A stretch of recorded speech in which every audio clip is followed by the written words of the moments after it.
بەناوی خی گەورە میهرەبان لە هەر جگایەکن ڕێ و سڵاو و خۆشەویستیمەتان ئاراستەوە بینەرانی بەرنامەی پەیامیتەوە کەناڵی ئاسمانی پەیام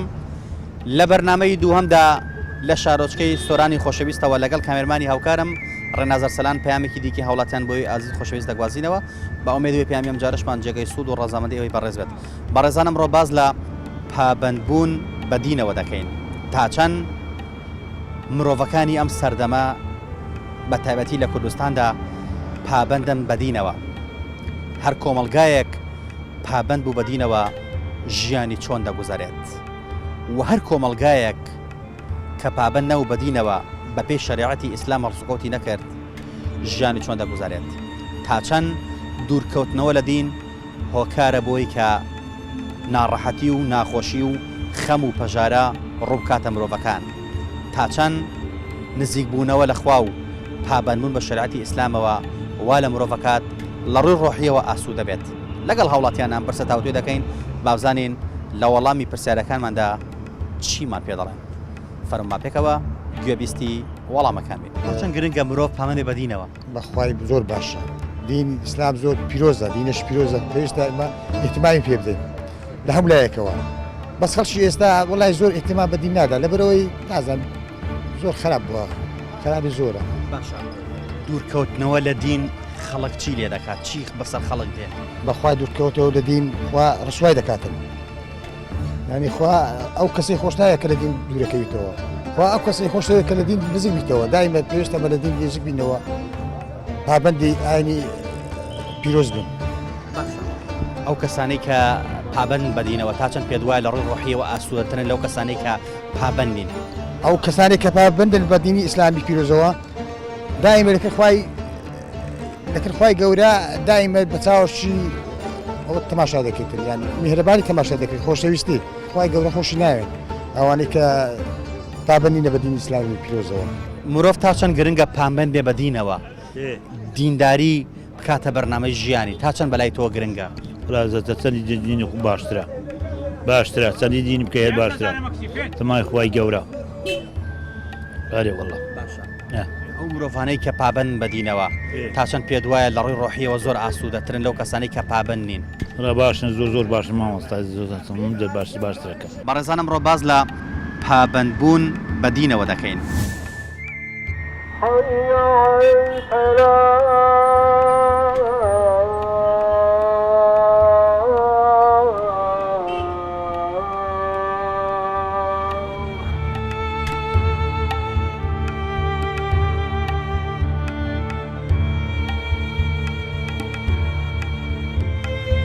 ئەگەر دین نەما ینی ژیانیش نامینی دین ئەساسە دین پەیوەری ژیانە خوای گەورە خۆشی ناوێن ئەوانەی کە پابەندینە بە دینی ئیسلامی پیرۆزەوە ئەگەر تو بەڕۆت بەخوای گەورە بترسی لە خوای گەورە ڕۆژی قیامەت بترسی ئەو درت فران ئەبێ زۆر ئەوانە زیاتر مرتاحترن کە پابەندن بە بڕیارەکانی دینی خوا ئەگەر ئەتو پشت لە خوا بکەی خوای گەورەش بە دەرد بۆ دێنی ئەگەر بێت و ئوماراکان یان حولەماکانمان یعنی ئەگەر پابەند بوون بە دینەوە ژیانی خەڵکی بارێکی دیکەوە وەکو ئەڵێن عنی گورگ و مەڕ پێکەوە ئەو دەخواتەوە تا چەند گرنگە مرۆڤ پابەندێ بە دینەوە زۆر گرنگە پابەند بە دینەوە ئەو مرۆڤانەی کە لە دیر دوور دەکەونەوە لە دینداری دوور ئەکەونەوە تا چەند پێ وایە نائارامن نائاسوودەن ڕۆحیان ئاسوودە نییە بەردەوام خەمبارن ئەما دەگەرێت سڕای شخصەکە و دینی شخصەکە مسلمانی مسلمان هەیە و بە جۆری کەسەکە دەگۆڕێت ئەوەی مسلمانی بڕوانەکەم قەت لە دین دوورکەیتەوە ڕاستی دین لەسەروی هەموو شتێکە دین زۆر گرنگە ئەگەر کابرا دینی نەبی کاتە هیچی نییە دین ئەوەکە شتێکە بۆ خۆی ئامادەکە بۆ قیامەت ئەگەر ئێستا خۆت بۆ ئامادە نەکەی ئەو کاتە بە شتەکەت بخۆی لە دینەوە دەستی پێ بکەیت دین شتێکی سەرەکیە ئەم مرۆڤانەی کە پابەندن بە دینەوە فەرمانەکانی خوا جێبەجێ دەکەن لە گوناح و تاوان بەدورن تا چەند پێ وایە لە ڕووی ڕۆحیەوە زۆر ئاسوودەترن لەو کەسانەی کە پابەندین بە دینەوە بەڵێ هەربەت وایە کە ئاسوودەترن لەبەر دین و خۆ جێبەجێکەن بڕوان بەخوای گەورە هەیە بڕوان بخوان هەیە کە ڕۆژی قیامەتەیە ئەوەش وای لێکە کە هیوایشان بخوان هەبێ و سەرکەوتووە بن تا چەند پێ وایە پابەند بەدینەوە پابەندبوون بەدینەوە وا لە مرۆڤەکە ئاسوودە بێت ناخی ئارام بێ شەو بە ئیستراحەت بخەوێ ترسی خوا نەبێت هیچ لە هیچ شتێکی تر ناترسێ ئەو خخوای گەورە وای لێکە ئەگەر تو بەڕۆت بەخوای گەورە بترسی لە خخوای گەورە ڕۆژی قامەت بترسی ئەو درت فران ئەبێ بە دینەوە هەربەت بخۆی ئەگەر دین پەغرە کرد ئەو بخۆ دڵ دەناخەوە فران ئەبێت بێ لە شتی خراپ ناکەوە بخۆت ئاوی باسی دینەکەین تا چەند پابندبوون بە دینەوە بە شریعەتی ئیسلامەوە هۆکارێکە بۆی کە مرۆڤ ناخی ئاسوودە بێت ڕۆحی ئاسوودە بێت ژیانی بەخۆشی بەڕێ بکات دوور بێ لە خەم و مەینەت زۆر ئاسوودەیە ئەگەر بێت و بە شەرتە بەدینەوە پابند بێ زۆر ینی ئاسوودەتر دەبێت لە ئەوانەی کە بەدین پابند نین زۆر ئاسوودەیە نزیکبوونەوە لە خوای گەورە و پەیڕەوکردنی فەرمانەکانی خوای گەورە تا چەند پێ دوان مرۆڤ گەێنێتە کەناری ئارامبوون شەو بە ئیسراحە دەخەوێت ڕستقڕۆزی زیاکە ماڵ و منداڵی گوێڕایاڵی ئەبن لەناو خەڵکە ڕێز و حرمەتی زیاکە بە دڵنیاییەوە زۆر مرتاحترە لەوانەی کە پابند نین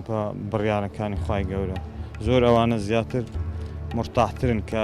پابندن بە بڕیارەکانی دینی خۆ دین ئەتوانین بڵین ئەو دەستورەیە کە لە هاک کۆمەڵگایەکدا ئەو دینەوەکو خۆی پێڕۆ بکرێت ئەو کۆمەڵگایە سەراپای پڕ دەبێت لە خۆشی و سەراپای پڕ دەبێت لە پێکەوە ژیان ئەوە پابندبوونە بەدینەوە و پەیڕەوکردنی شریعەتی ئیسلام و گوێڕایالیکردنی فەرمانەکانی خوای گەورەیە وا لە مرۆڤەکان دەکات خۆشەویستی و تەبایی و پێکەوە ژیان ڕەحم و گیانی هاوکاری لە نێوانیاندا بەردەستە بێت لە کۆمەڵگەی ئێمەدا ئەگەر بە نمونە وەری بگرین تا ڕادەیەک لە ئێستادا خەڵک دوور کەوتۆتەوە لە دینەوە چونکۆم بە چاو ڕۆژانەوە دەبینرێت زۆر دەوڵەمەندمان هەیە کە هەژارێکی زۆر دەبینێت بەڵام دەستی هاوکاری و یارمەتی بۆ درێژ ناکات بەڵام ئەگەر پابندین بە شریعەتی ئیسلامەوە ئەوەی کە لە خۆمان زیادە پێویستە بیدەین بۆ کەسانەی دیکە کە نیانە و لە هەر کۆمەڵگایەکیشدا پابندبوون بە دینەوە پەیڕەو نەکرا بە دڵنیاییەوە خۆشی و لەزەت لە نێو دڵی خەڵکە هەڵدەگیرێت با خەڵک دەوڵەمەند بێت با خەڵک ژیانی خۆش بێت بەڵام ئەگەر دوور بوو لە دین بە دڵنیاییەوە ناتوانێت چێژ لە ژیان وەربگرێت لە ئێستادا ئەمە زۆر بەدی ئەگرێ بەڕوونی هەر کەسێک دوێنیت دڵی خۆش نییە هەر کەسێک دەبینیت لە سیمایدا خۆشی بەدی ناکرێت خەم بەدی دەکرێت ئەمە وای کردووە کە مرۆڤ بێتاقەت و نیگەران بێت بەڵام ئەو کەسانی کە پابند بەدینەوە دڵنیایەوە لە ڕووی ڕۆحیەوە زۆر ئاسوودەن هەمیشە دڵخۆشن هەمیشە بەختەوەرن هەمیشە ئاسوودەن بۆ ئێمە هیوادارین خەڵک زیاتر پابندێ بەدینەوە هەتا پابندی بەدینەوە لە ڕووی ڕۆحیەوە ئاسوودە دەبیت بەڵام تا لە دین دوورکەویتەوە بە دڵنیاییەوە ئەتوانین بڵین مرۆڤ نەئاسوودە دەبێت خۆ ئەگەر لە هەرێمی کوردستانیشە سیستەمێکی عەدالەت هەبێت پابند بە شریعەتی ئیسلامەوە خەڵک وای لێ نایەت ئەوە دوورکەوتنەوە لە دینە ئەوە فەرمانڕەواکان پابند بە دینەوە شریعەتی ئیسلام جێبەجێ ناکەن بۆیە ژیانی خەڵک بەمجۆی لێهاتووە ئەگەر نا شریعەتی ئیسلام جێبەجێ بکرێت قەت هەرگیز بەرپرسەکانی ئەم وڵاتە ڕێگە بە خۆیان نادەن خەڵکی ئاوا لە هەرێمی کوردستانە برسی بکەن و خەڵکی ئاوا ناڕەحەت بکەن بۆ هیوادارین چه هاوڵاتی چ سەرگردەکان بگەڕنەوە لای خوای گەورە و بۆ شریعەتی ئیسلام بۆ ئەوەی خۆشی سەراپای ژیانمان و دڵ و دەروونمان داگیر بکات ئینشاءالله ئێمە زیاتر بەردەوام دەبین لە شارۆچکەی سۆرانی خۆشەویستەوە وابزانین سەبارەت بە دین و پابند بە دینەوە چیمان پێ دەڵێن لەگەڵمانە بن زیاتر بەردەوام دەبین فەرموون بەڕێزانم ڕۆ باز لە پابندبوون بە دینەوە دەکەین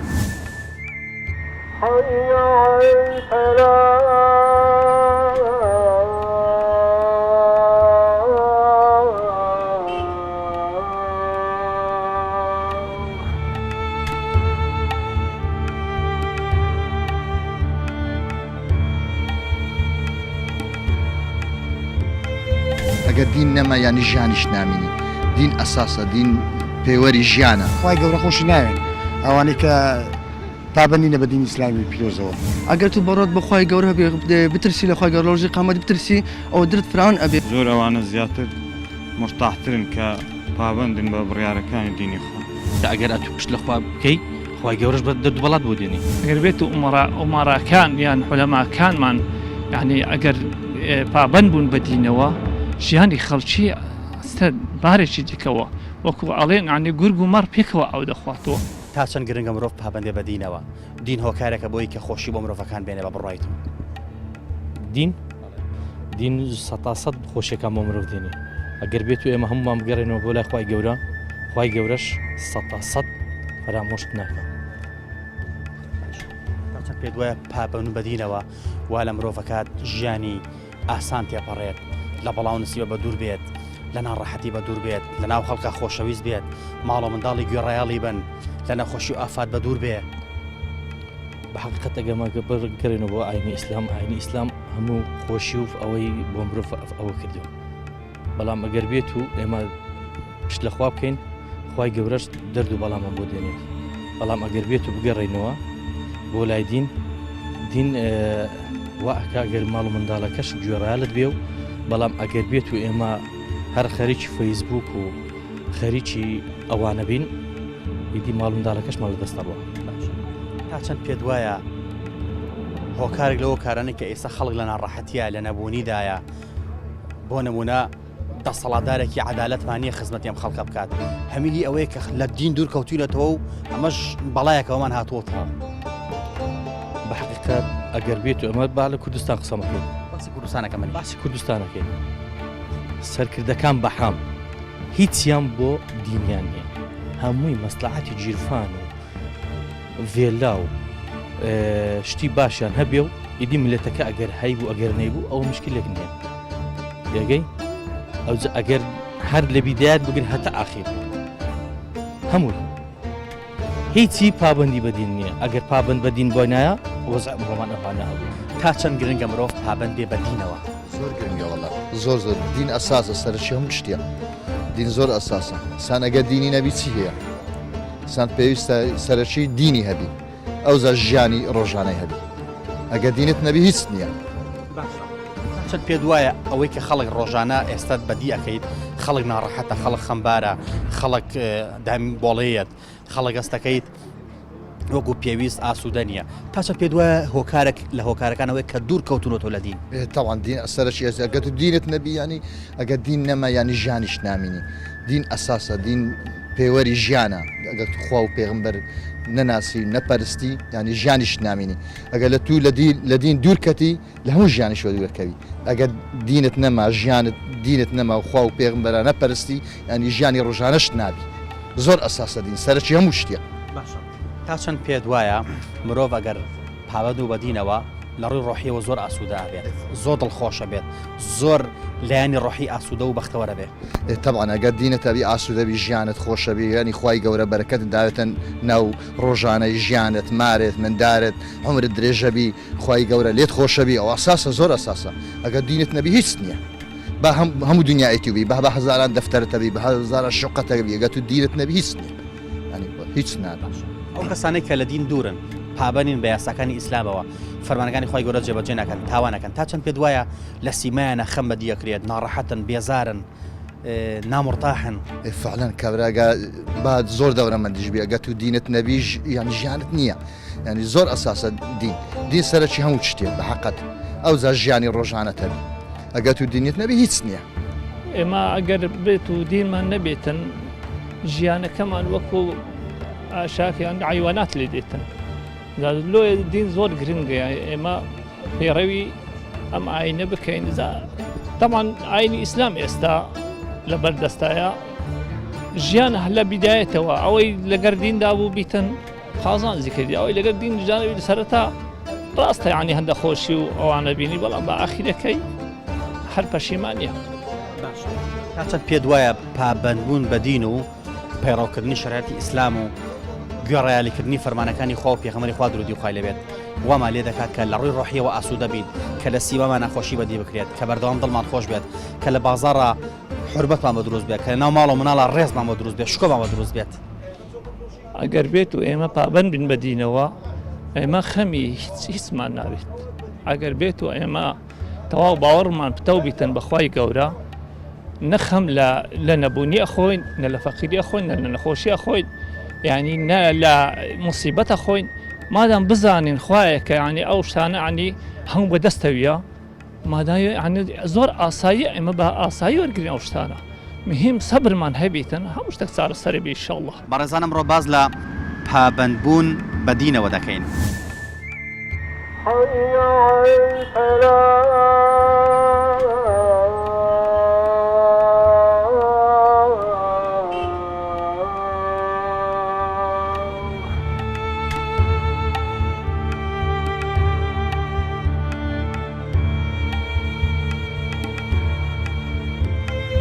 ئەگەر دین نەما ینی ژیانیش نامینی دین ئەساسە دین پێوەری ژیانە. خی گەورە خۆشی ناوێن ئەوانەی کە پابندینە بە دینی ئیسلامی پیرۆزەوە. ئەگەر تو بەڕۆت بەخوای گەورە بترسی لە خی گەورە ڕۆژی قیامەت بترسی ئەو درت فران ئەبێ. زۆر ئەوانە زیاتر مرتاحترن کە پابندن بە بڕیارەکانی دینی خۆ. ئەگەر ئەتو پشت لە خوا بکەی خی گەورەش بە دەرد بۆ دێنی. ئەگەر بێت و ئوماراکان یان حولەماکانمان یعنی ئەگەر پابند بوون بە دینەوە ژیانی خەڵکی ئەستە بارێکی دیکەوە وەکو ئەڵێن عنی گورگ و مەڕ پێکەوە ئەو دەخواتەوە. ئەو کەسانی کە پابند بەدینەوە شریعەت جێبەجێەکەن هەمیشە بەردەوام فەرمانەکانی خی گەورە جێبەجێەکەن تا چەند پێ دوایە لە ڕووی ڕۆحیەوە ئاسوودەن ناخیان ئارامە بەردەوام دڵخۆشن لە بەڵاو نسیبە دوورن. ئەو کەسانی کە بەردەوام یعنیان بەردەوام ئارامن هیچ کات دوودلی و ڕاوکەیان لە ناو دلان نییە. تا لە دینەوە نزیک بین باشترە بە هۆمان. بەێ تا چەند پێ دوایە دوورکەوتنەوە لە دین هۆکارێکە بۆی کە خۆشی لە ناو خەڵکو و لە ناو دڵی کەسەکانە هەڵبگیرێت. هەربەت ئێستا خۆی ئێستاکەر وایە لە بەت ئێستا دنیا خۆش نیە دڵ خۆش نییە هەم لەسەر ئەو بێدینیە هەموو بێدینیە پێشان وانە بوو ئێستا هەم بڕۆ لە خۆ ئەوەیە شتی خراپ زۆر ڕوودا لەبەرچە بێدینی زۆر بووە هەمی بۆ ئەگەڕێتەوە دنیا بۆ سوای هاتووە هەموو لەسەر ئەو بێدینیە کە ئێستا پێشان بڕستا بڕۆ مزگەوتەکان لە جەماعەت و خوجارن بڕۆ بیانیان بڕۆ پێش 6 نەفەر ئەچن ئەو گەنجەکان هەمی لە ماڵ نووسووە لە 180 گەنجەکان نوێژی بیانیان هەر ناکە هیچ. پێ دوایە ئەگەر سڵتەش بگەڕێتەوە بۆ لای خوا ژیانی خەڵە بەگشتی ژیانێکی خۆشە بێت. هەر بەنگ وایە ئەگەر تو هەموو کەس وەکوزانە بێتەوە سەر دینی ئیسلام هەبێت وایە خی گەورە بخۆ ڕەمان پێکە و سەرکەوتووە بن وەکوجانە زۆر باشە بیتەوە بەس ئێستا بەڕاستی هیچ ئەوە نییە دینەکە زۆر لاوازوە زۆر. پێ دوایە مرۆڤ بە پابند نەبێ بە یاسای ئیسلامەوە بە فەرمانەکانی خی گەورەوە وای لێدی ئەو کۆمەڵگەیە ئەو مرۆڤە خۆشی لە ناو دڵی خەڵکە هەڵەگیرێت یعنی خەڵک ناڕەحەتە بێ خەڵک خەمبارە بێت چی هەرچەنە دەوڵەمەنی جوڵام خەڵگە دڵی ناڕەحە بێت. هەر مرتاح نییە ڕاستە بفعل وایە بەڵام گەڕێتە سەر شخص و نەفەرەکەی کە پابندە یان پابند نییە مرتاحەکە لەوەیدایە بەس ئەوانەی کە بەدینن زیاتر مرتاحترن لەوانەی کە بێدینن. ئێستا تا چەند بە بڕایتەوە ئەوەندەی متابعی خەڵکی بەگشتی بە تاگنا خەڵک تا چەند پابندە بەدینەوە. وڵای خەڵک ئێستا باشە خاستان لە دەوەری سۆران خەڵک زۆر پابندە ینی بە تایبەتی بە تەمەنەکان گەنجەکان باشە. هەمی ئەوەیە کە هەمومان لە دی دوورکەوتونەتەوە بۆیە خەڵگاوە قەیرانیە کارەبای نییە سوتەمەنی نییە. بزەبت هەمووی کە ئەگەر ئەتو پشت لە خوا بکەی خی گەورەش بە دەرد بەڵات بۆ دێنی بەڵام ئەگەر بێت و حاکمەکی حەدالەتت هەبوو ڕێک و پێک بێ نیزام بەدین بکە بەڵام هیچی نیزام بەدین ناکە لە گەورە تا گچکە هەمووی ژیرفانی پڕ بێ ئیدی مشکلە نییە کابرا نفتی هەیە کارەبای هەیە 2 ساعت کارەبا دێ وەکو ترافکی وایە 3 ساعت نفتت هەیە سۆبای پێکەی ئیدکە هیچ فەقیر هەیە ئێستا نیوجلیکان نفتی نییە لە ماڵەوە خۆی پێگەرم کاتەوە کابرا شەیە های لاڤژی 24 ساعت کارەبا هەیەی ئەوی کە لەو دەوڵەت بۆ ئەو دەوڵەت ئەوی کە 1 دقە خەیران لە ماڵی دروست نەبووە کابرا شەیە بە مانگ ئەبێ چاوەڕە سەریمانکەن ئایا 2 دینارمان دێتە جیرفان بۆ کرێت دایت بینیکەنیانە ئەگەر بگەڕێنەوە وەلای دین هەمومان ڕەحم بە یەکتریەکەن ڕەنگە بۆ نمونە ئەگەر جەنابێت کۆمەڵێت پارەی دانراوە هەبێت کە من نەمبوو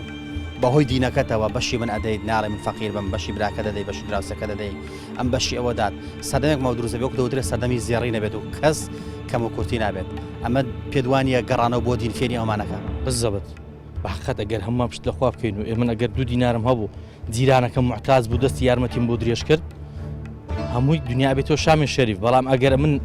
هایلاڤ ژیام و زیرانەکەم هەی بوو ئەگەر ئەو مرد لە برسان و ئەو مرد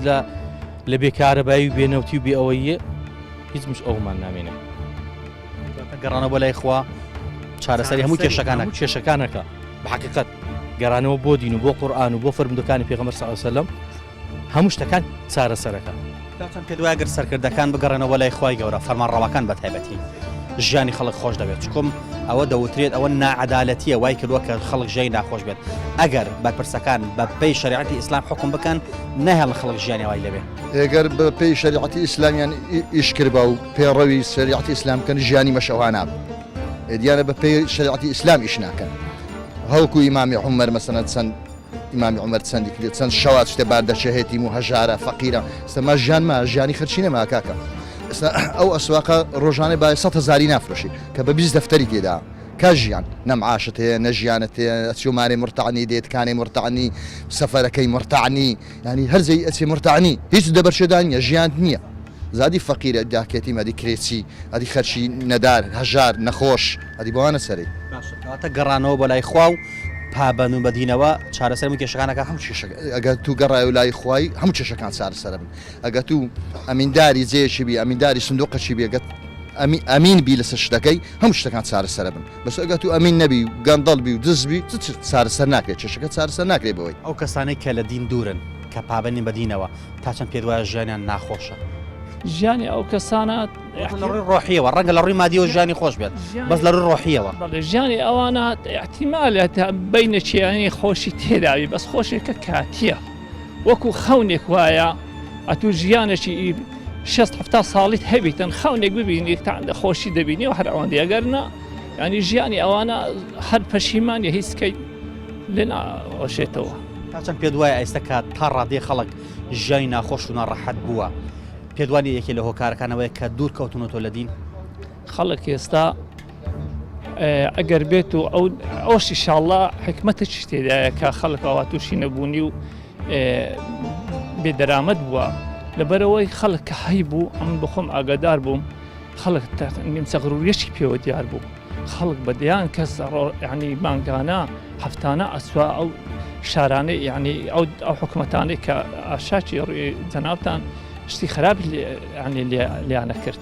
ئێستا کە خەڵک ینی پارە و شتیوەی کەم بووە زیاتر گەڕایتەوە لای دینی ئینشاڵڵا ئەوەش سەبەبەکە لەوەی خوای گەورە تاقیمانەکاتەوە بە هەموو زلەی میهرەبانی ئینشاڵڵا ئەوە وەکو زلەی میهرەبانی من بەخۆی تەماشای دەکەم گەڕانەوەی سەرکردە باڵاکان فەرمانڕەوەکانی هەرێمی کوردستان بۆ لای ئیسلام و بۆ لای خوای گەورە تا چەند پێ ژیانی خەڵکە گەورە چکم دەوتری ئەگەر بەرپرسە باڵاکان و فەرمانڕەوەکان ئیسلامیان جێبەجە کردێت و عەدالەت بوونە ژیانی خەڵک بەم ڕۆژە ناگەشت ئەگەر بێت و عەدالەت هەبا یان ئەگەر بە شێوەیەکی کە بڵێن ئەگەر بێت و ئومەراکان یان حولەماکانمان یعنی ئەگەر پابەند بوون بە دینەوە ژیانی خەڵکی بارێکی دیکەوە وەکو ئەڵێن عنی گورگ و مەڕ پێکەوە ئەو دەخواتەوە کە ئەتوو لە ژیانی خۆ تەمین بووی لە حەدالەت تەمین بووی ئەتوو کە نەترسای کە زڵمت لێ ئەکرێتن لە هیچ لایەکەوە حەدالەتێک هەبوو ینی کە حەقەقەت بستێنی ژیان زۆر خۆشەوێ ئەوانەش ئەگەر بێت و نەگەڕێنەوە هەر بە خۆیان زەرەکەن ڕاستە ملەتیش زەرەر دەکاتن بەڵام ئەوان زۆر ئەساسن لۆ خەڵکی ئەگەر بێت و ئەوان بگەڕێنەوە ملەت تێکرا قازانز دەکاتن ئێستاش نەسوە بچی ئەگەر بگەڕێنەوە ئینشاڵڵا دەگەڕێنەوە خوا هیدایەتیان دەدات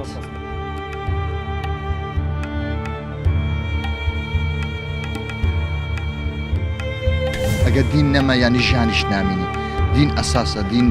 پێوەری ژیانە خوای گەورە خۆشی ناوێت ئەوانەی کە پابەندی بە دینی ئیسلامی پیرۆزەوە ئەگەر تو بەڕۆت بەخوای گەورە بترسی لە خوای گەورە ڕۆژی قیامەت بترسی ئەو درت فران ئەبێ زۆر ئەوانە زیاتر مرتاحترن کە پابەندن بە بڕیارەکانی دینی خۆ ئەگەر ئەتو پشت لە خوا بکەی خوای گەورەش بە دەردوبەڵات بۆ دێنی ئەگەر بێت و ئومەراکان یان حولەماکانمان یعنی ئەگەر پابەند بوون بە دینەوە ژیانی خەڵکی بارێکی دیکەوە وەکو ئەڵێن عنی گورگ و مەڕ پێکەوە ئەو دەخواتەوە ئەگەر ئێمە سەردەمی پێغەمبەر درودی خوای لێبێ و دوای ئەو سەردەمی سەحابی وەرگرین کە ناو براوە بە سەردەمی چەرخی زێڕین بەڕاستی لەوە فێری ئەوە دەبین چۆن پابەندین بە دینەوە هەر بۆ نمونە دەوترێت ئەو سەردەمە چەندێک خەڵک هەژار بووە سەحابەکان چەندێک هەژار بوون سەحابی وەها بووە قاپی خواردنی بۆ چووە وەری نەگرتووە لە هاوڵاتیەکە لە کەسەکە لە خەڵکەکە وتوێتی من بەشی ئەم ژەمەم هەیە بیبەوە فڵانە کەس بەشی ئەم ژەمەی نییە بەڕاستی ئەگەر ئاوا بیرکەینەوە لە دین ئاوا پابەند بە دینەوە بە دڵنیاییەوە خۆشی و شادی ڕوو دەکاتە ناومان ئەگەر سەرکردە بە نمونە وەرگرین عومەری کوڕی خەتاب شەو تەبایی نەدەخەوت ماڵە و ماڵ لە مەدینەدا دەگەڕا بزانە کێ برسیە کێ هەژارە کێ نەدارە کێ نەبووە بۆی هاوکاری بکات چەندی جار عومەری کوڕی خەتاب بە کۆڵی خۆشتی بردەوە ماڵی هەژاران ئەگەر سەرکردەکان بەم زۆرە ڕەفتار بکەن بە دڵنیاییەوە وەک دەوترێ گورگ و مەڕ بێک و ئاوە خوا دەکەوە ئەو ئەخواتەوە ئەگەر هاوڵاتی بەو جۆر ڕەفتار بکات بە دڵنیاییەوە بە هەمان شێوە سەراپای ژیان پڕ دەبێت لە خۆشی بەڵام بەداخەوە لە ئێستادا نەسەرکردەکان بە کۆڵی خۆیان خواردنە من بۆ هەژارەکان نە هاوڵاتیەکانیش ئەگەر بەشە گۆشتی خێری بۆ بێت نایگەڕێتەوە بڵێ من هەمە ئەم بەشە گۆشتە بەرە بۆ کەسێکی دیکە بۆیە گرنگە هەومان بگەڕنەوە بۆ لای خوای گەورە سەرەتا لە خۆمەوە دەست پێ دەکەم پاشان لە ئێوەی بەڕێزەوە گەڕانەوە بۆ لای خوای گەورە پابەرمون بە دەستور و شریعەتی ئاینی پیرۆزی ئیسلامەوەمە لێ دەکات کە خۆشی و ئارامی لەناو دڵ و دەروونمانە دەستەبەر بکرێت بە دڵنیاییەوە دوورکەوتنەوە لە دین وەمە لێ دەکات ناخۆشی و ناڕەحەتی زیاترمان توش بێت لاتان سیر نەبێت ئەمەی کە ئێستا خەڵکی توش بووە باوەڕتان نەبێ ئەمە زلەی مهرەبانی خوای گەورەیە کەوای لە خەڵک کردووە بەخۆیان بچێتەوە چونکم خەڵک لە خۆی بای ببوو خەڵک ڕەحمی خوای لە دڵان نەما بوو خەڵک بیری لەوە نەدەکردەوە یارمەتی فەقیر و هەژارێ بدات خەڵک بە دڵی خۆی پاری تەخشان و پەخشان دەکرد و بە فێڕۆی ئەدا و بە هەدەرێدا زۆرجار لە کاری ناشەقی و کاری خراپدا بۆ ئێمە هیوادارین هەمومان بگەڕێنەوە لای خوای گەورە دەستور و شریعەتی ئاینی پیرۆزی ئیسلام جێبەجێ بکەین فەرمانەکانی خوای گەورە جێبەجێ بکەین بۆی خوای گەورە خۆمان ڕازیکەین ئەو کارە دەتوانین بڵین دڵ و دەروونمان ئارامە و دەتوانین ژیانێکی ئاسوودە بەڕێ بکەین ئەگەر چی ڕەنگە گیرفانمان کەمی تیا بێت بەڵام دڵمان دەوڵەمەند دەبێت و ڕۆحمان ئاسوودە دەبێت بە پێچەوانەی ئێستاوە کە زۆربەمان گیرفانی پڕە بەڵام ڕۆحی ئاسوودە نییە ئەمە پەیامەکانی هاوڵاتیان بوو لە بەرنامەی دووهەمدا لە شارۆچکەی سۆرانی خۆشەویستەوە بۆ ئێمان گواستەوە هیواداری سوودمان گیان دەبێت تا پەیامێکی دیکە هەموو لایەکتان بەخوای گەورە ئەسپێرین خوای گەورە پشت و پەنای هەموو لایەکمان